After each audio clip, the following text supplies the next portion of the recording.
All right, guys, I'm going to cover the 3 spine positions and tests/exercises that we will do for the cervical, neck vertebrae, thoracic, mid-spine vertebrae, and lumbar, aka low back vertebrae. Again, what we're doing here is stabilizing the neck, mobilizing the mid-spine, stabilizing the low spine. And we usually have an inverse of that in most populations with pain, and people, pretty much all people, even if you don't have pain. If you drive, work at a computer, sit for long periods of time like anyone else, probably have a little bit of an inverse relationship of those stability versus mobilities.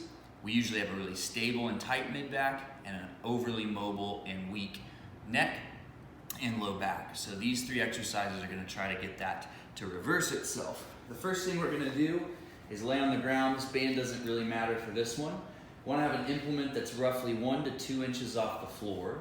And the first thing we're going to do here is make sure that the low back is to the ground, which I guess the band can help here.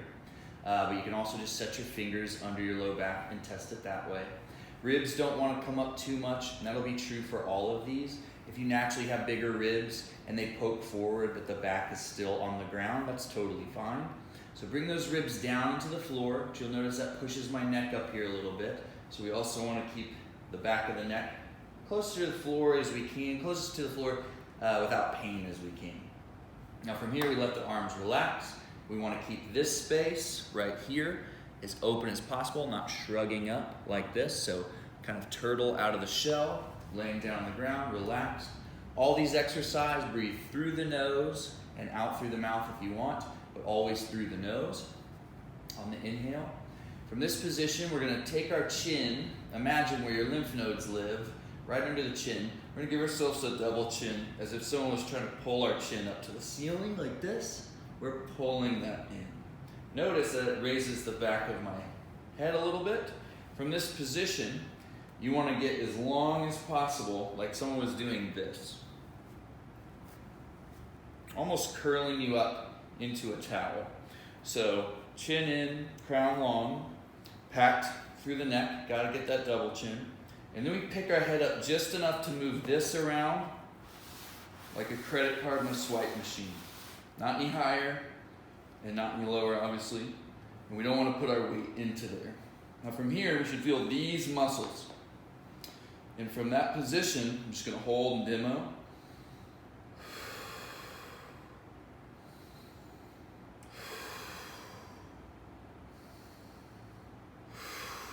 You're going to hold until you either fail from fatigue or tiredness here, or you get pain or discomfort in the back of the neck.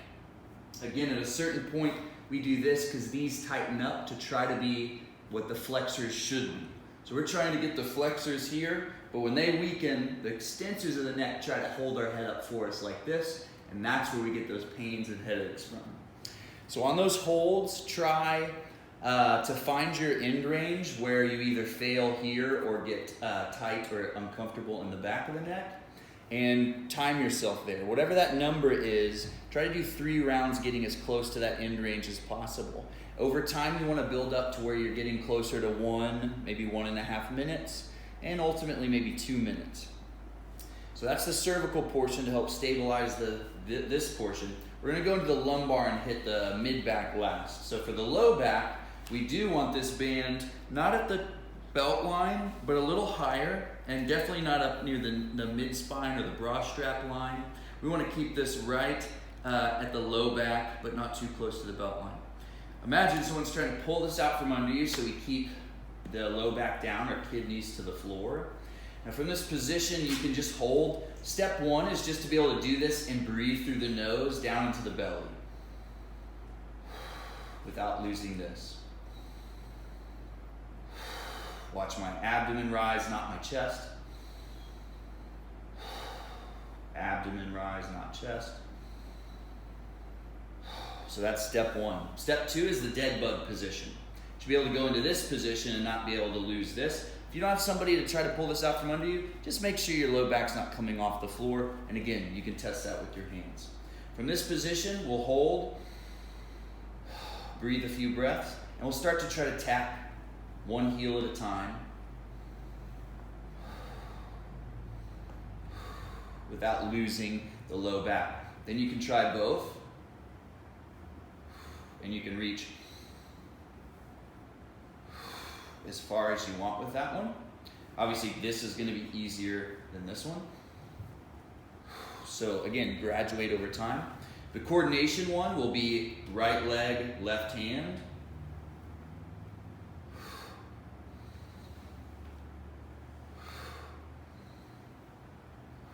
The whole while keeping this under.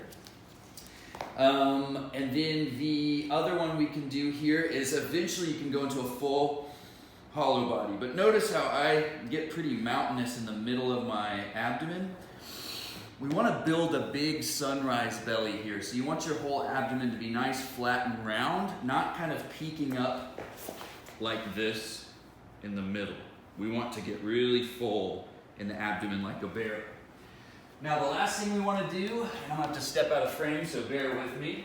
We're going to go through the mid-spine test and corrective. So those two, the test is the corrective. With the mid-spine mobility, the corrective will be a little different than the test. But again, the test is here. Low back stays down. Straight arms, lots of space here. Reaching both arms straight back behind you to touch your thumbs. If you can make it here, make sure that every day you revisit that. Even still, we should be able to get a little more extension. So we'll take a medicine ball or a foam roller.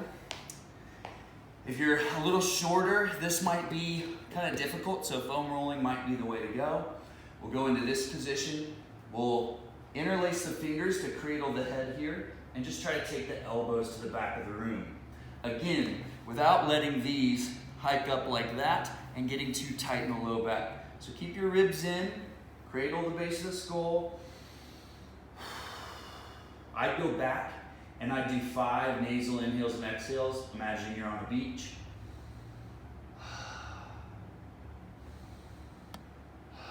Maybe on every exhale, you naturally float down a little more.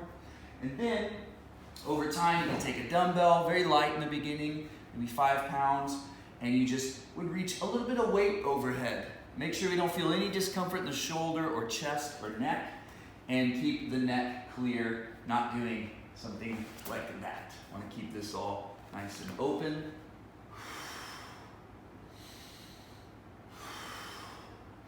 So that will help get more and more mobility and extension into the mid-spine.